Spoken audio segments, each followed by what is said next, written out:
The third segment of the Hot 7 Nightly News is brought to you with the kind compliments of Caribbean Awning. Let us cover your world. Thanks for staying tuned. The Roman Catholic clergy in St. Lucia has issued a public appeal for religious intervention on behalf of one of its highest-ranked priests.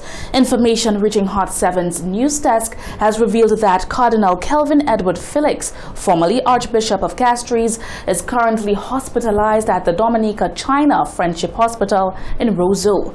He was taken to hospital on Wednesday, January 4th, 2023, and has been diagnosed with COVID-19. In a letter dated January 8, 2023, emanating from the Catholic Church, the Most Reverend Gabriel Malzé, Archbishop of Castries, made a request for prayers to be said for the full recovery of Cardinal Kelvin Felix. Reverend Malzé disclosed that the 89-year-old cardinal who resides in Soufrière Dominica had been experiencing weakness in his limbs and a loss of appetite. Cardinal Felix, he adds, was taken to the Dominica China Friendship Hospital, where he was diagnosed with COVID-19 and was placed in isolation. Cardinal Felix has since been receiving daily visits by his parish priest, who has reported a marked improvement in his condition from when he was first admitted.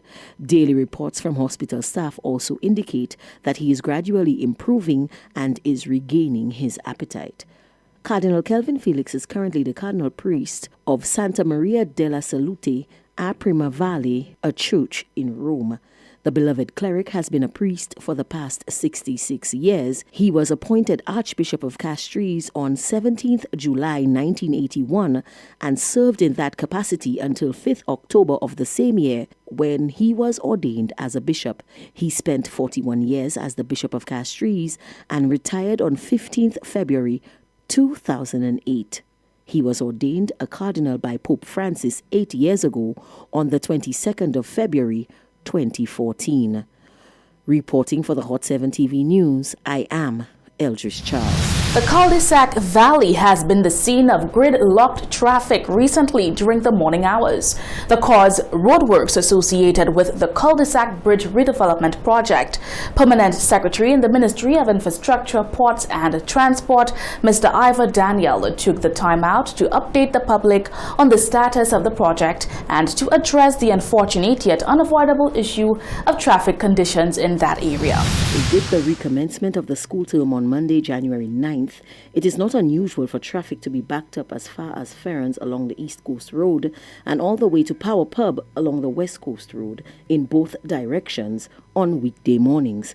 Traffic along the Millennium Highway is also adversely affected, starting at the point where these two roads intersect and continuing as far as the eye can see. This situation is the result of continuing roadworks in the area associated with the Cul-de-sac Bridge Redevelopment Project, namely the rehabilitation of the Millennium Highway and the building of a roundabout in the Cul-de-sac East Coast Road Junction. Permanent Secretary in the Ministry of Infrastructure, Ivor Daniel, sought to provide some reassurance to the motoring public that the works are being conducted as swiftly as possible. He says that although the bridge itself has been completed, the refurbishment of the Millennium Highway that is to be joined to the bridge has suffered a few delays. The project on the Millennium Highway in West Coast Road is ongoing.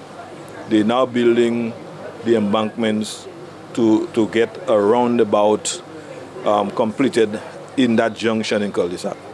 There are currently quite a bit of disruption because you can tell culverts are being built. Retaining walls, material is being placed in there. These works are affected by large measure by the weather. And if you want any further details in terms of the methodology, you will need to speak to the contractor and perhaps consultant with regards to it. But roadworks and infrastructure cause disruption, they cause inconvenience to the public. However, we are aware that the public is not necessarily happy with the quality of the pavement because the pavement is deteriorating, and we're hoping that as the contractor begins work in the month of January or recommences his work, that they will address those matters in a speedy manner, one that will bring much relief to the motoring public. Mr. Daniel explained that the project was initially supposed to be completed in 18 months, but due to delays, it is expected that the project will be extended into this year. He speculates that the situation will conclude sometime during the month of February. Daniel also elaborated on some aspects of the refurbishment that require meticulous implementation in order to ensure that the motorway meets current standards of climate mitigation. He also explained that the ministry has been involved in the testing of materials used in the Millennium Highway Redevelopment Project to ensure the works meet quality assurance standards. So that takes a process, and that's going to be done for most of the length of the road. The roadway. Why are they doing some of those? And you see it being raised because there was a climate vulnerability assessment conducted on this road. That means that they want to avoid flooding and the whole issues of climate change. And so some of the roads have to be elevated, have to be strengthened, because you could tell the Millennium Highway, it sagged for a little while, and persons have been very much concerned about it. So it is building it a lot better, but it's going to be taking some time, notwithstanding perhaps challenges that the contractors themselves would have along the way. Reporting for the Hot 7 TV News, I am Eldridge Charles. 10 female students of the Sir Arthur Lewis Community College were awarded scholarships from the Renewable Energy Sector Development Project RESDP Scholarship Program. The RESDP Scholarship Program is facilitated by the Department of Infrastructure, Ports and Transport through the South Sea and seeks to finance the education of students wishing to enter into the field of engineering. This is the first time that the program has been rolled out, and the college used the opportunity to encourage female students to enter into a field formerly dominated by males. Eldridge Charles has more.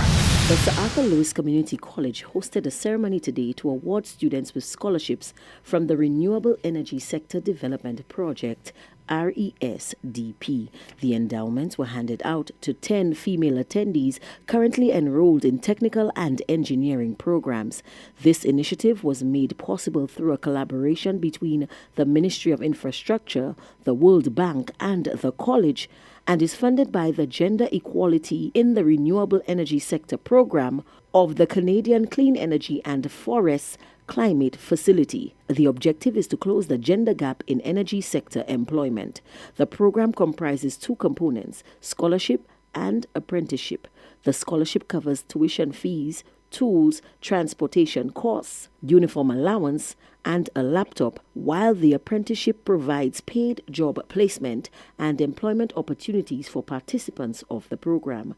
Job fairs will be held both in the north and south of the island by the college to attract potential employers and young ladies to join the engineering and technical disciplines. Chairman of the board of the college, Cletus Springer, encouraged awardees to take full advantage of the opportunity to specialize in their field. He reminds them that they are poised to take advantage of job opportunities not only in St. Lucia, but also in the region. We are here to sign an agreement that will position the Sir Arthur Lewis Community College at the heart of the evolution of the renewable energy sector in St. Lucia and hopefully in the Eastern Caribbean.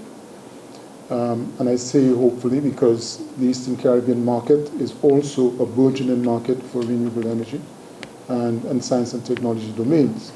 And to the extent that we have the free movement of professionals across the OECS, we ought to be looking at that market as a wider vista for job opportunities for our students. So we would love to have you contribute to St. Lucia, but you should also think regional, because where the jobs are is where you must go. Meanwhile, Ivor Daniel, Permanent Secretary in the Ministry of Infrastructure, Ports and Transport, also addressed the ceremony, which included the signing of a memorandum of understanding between the ministry and the college.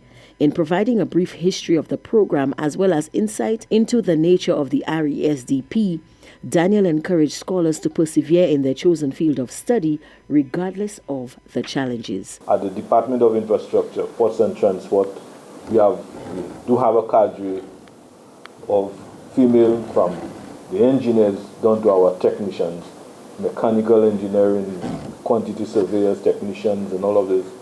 And If we go back to our traditional careers of accounting and so on, we do have quite a number. But in the technical field, we are quite impressed and we're happy that you are indeed the future of perhaps working with us or going into the region as Mr. Springer advised and did indicate to you.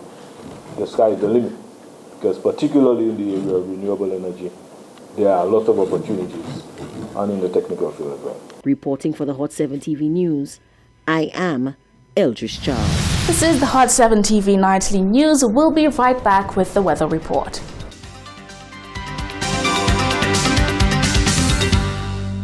The third segment of the Hot 7 Nightly News is brought to you with the kind compliments of Caribbean Awning. Let us cover your world.